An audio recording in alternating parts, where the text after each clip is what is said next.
Bienvenue sur ma chaîne Le Tarot Raconte. Je suis ravie de vous retrouver, amis Sagittaires, pour votre horoscope du mois de novembre.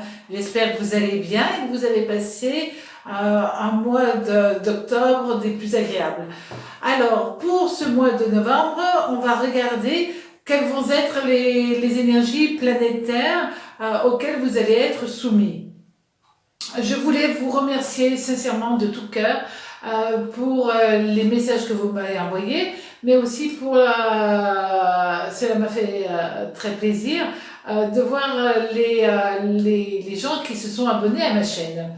Donc, pour ce mois de novembre, amis Sagittaires, quelles vont être vos énergies? En sachant quand même que ce tirage est général, il n'est pas valable pour tout le monde, mais vous pouvez aller voir votre vidéo sur votre ascendant ou sur votre lune, bien entendu, dans les autres signes. Et si vous êtes avec votre lune ou votre ascendant en Sagittaire, bien entendu, cette vidéo vous concerne aussi. Donc, pour ce mois de novembre, j'ai voulu vous faire partager un de mes tarots qui est juste sublime, c'est le tarot de Dali. Donc je vous l'ai mis pour que vous puissiez l'admirer quelques instants avant que j'effectue le tirage. En sachant que, bien entendu, comme le tarot de Marseille, chaque lame de tarot a une ou deux planètes. Donc on peut faire cet horoscope en regardant si les lames sont à l'endroit renversées. Et à partir de là, on verra avec les lames mineures si elles font des conjonctions ou des oppositions au niveau planétaire. C'est très simple à faire et en même temps, si je ne vous l'explique pas, on peut se dire comment ça marche. Donc voilà. Alors, c'est vrai qu'il est très particulier ce tarot de Dali. Moi, je trouve qu'il est sympa et il change un petit peu du tarot de Marseille. Au fur et à mesure des autres vidéos, vous verrez, j'ai une pléiade de tarots et je vous les ferai découvrir, en tout cas ceux qui me tiennent à cœur. Franchement, c'est vrai que j'en ai deux ou trois que j'aime pas spécialement parce qu'ils sont peut-être trop sombres, etc. Donc, je les ai parce que les tarots, je ne peux pas les jeter, mais je les mets de côté ou je les offre à des personnes qui, eux, apprécient ces énergies-là. Donc, pour revenir à votre horoscope pour ce mois de novembre, amis Sagittaires, la première lame que nous allons regarder pour votre mois, tout simplement, voir l'ambiance, l'énergie générale qui va être, en fin de compte, la couleur de votre ciel. Donc, la première, là, c'est la roue de fortune.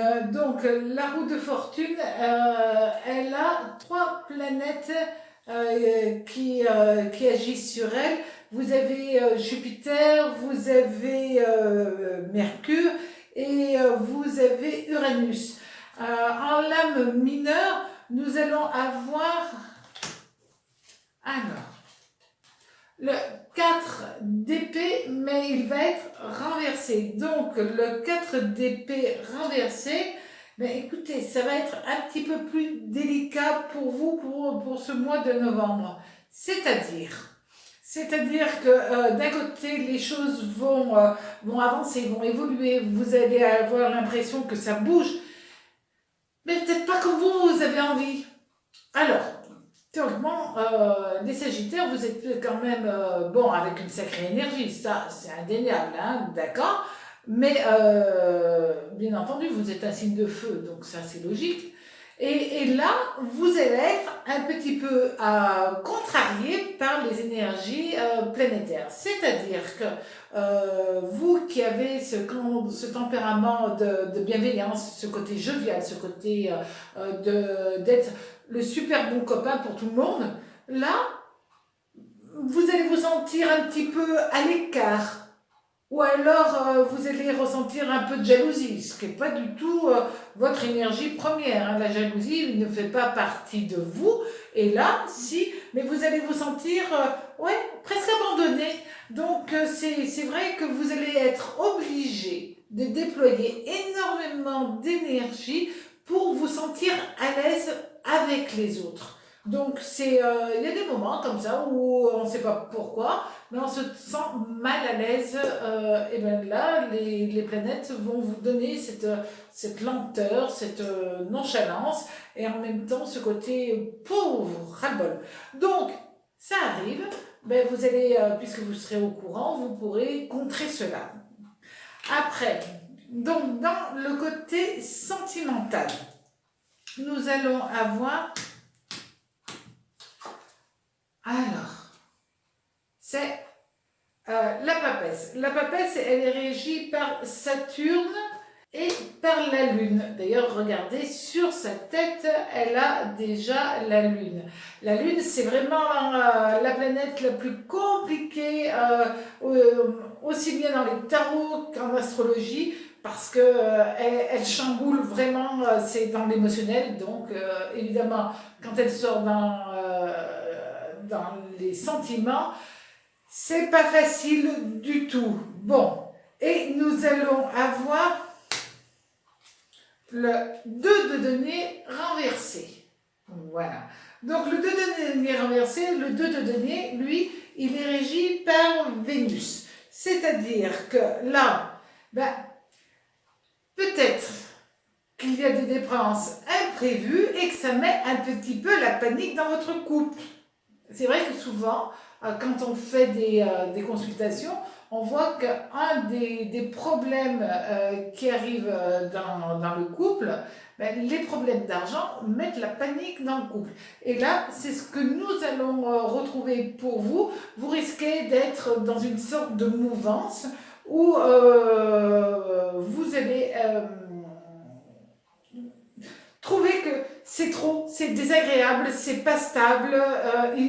Avec ce sentiment, c'est pas obligatoirement une réalité, mais un sentiment de manque ou de manque d'argent ou de dépenses excessives. Et ça va mettre la panique. Si vous êtes célibataire, vous allez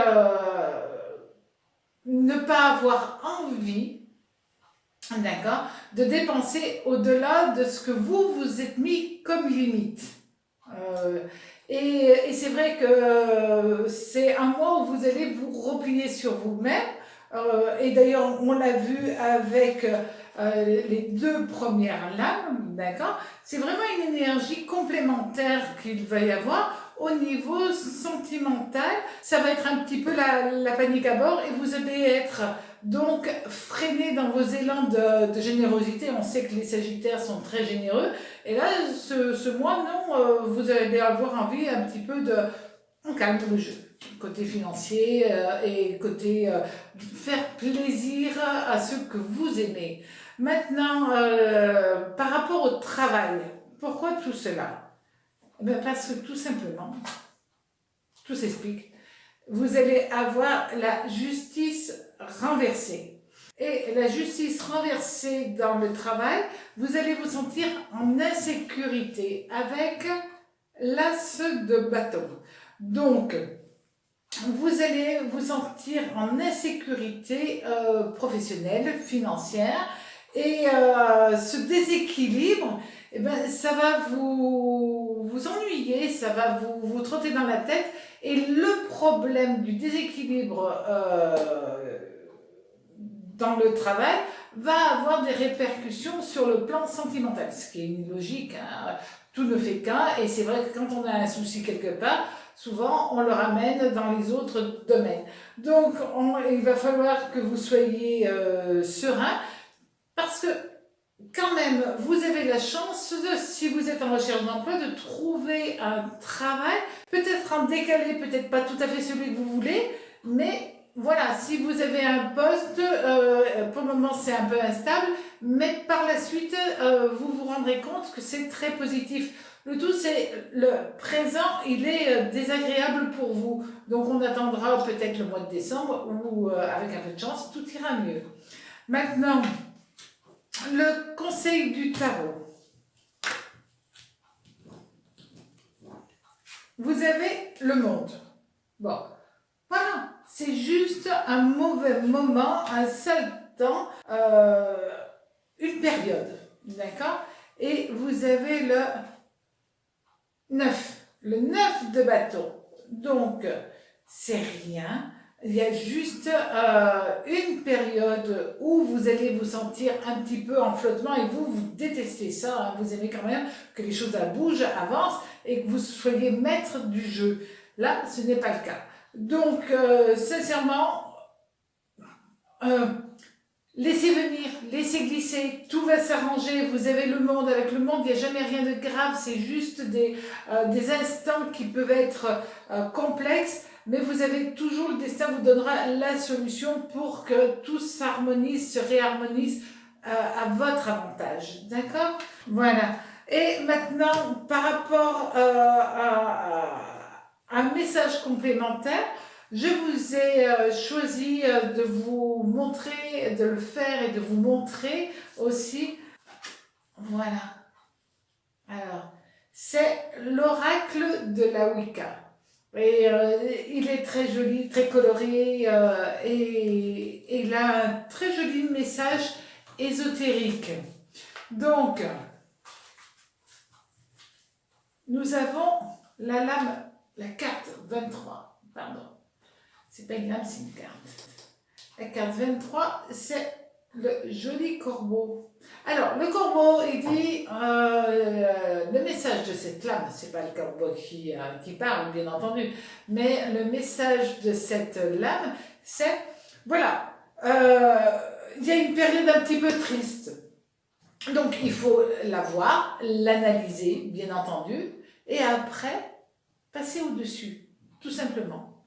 C'est facile à dire, mais le corbeau, c'est vraiment ce message-là, c'est passer au-dessus, sans pour autant le renier, bien entendu, mais survoler aussi les autres points positifs que vous avez, vous, dans votre vie, et vous vous rendrez compte que, oui, il y a des soucis, mais vous êtes capable de passer au-delà, vous êtes capable de les gérer, vous êtes capable d'accepter aussi que la douleur parfois fait partie de notre vie, parce que vous avez cette capacité, cette énergie de vous projeter aussi dans l'avenir. Donc ça, vous avez cette énergie-là qui vous suit tout le temps. Et de temps en temps, c'est vrai qu'elle est un petit peu plus basse. Puis après, ça remonte, d'accord? Donc, passez un très joli mois de novembre, amis Sagittaires, et prenez bien soin de vous. À très bientôt.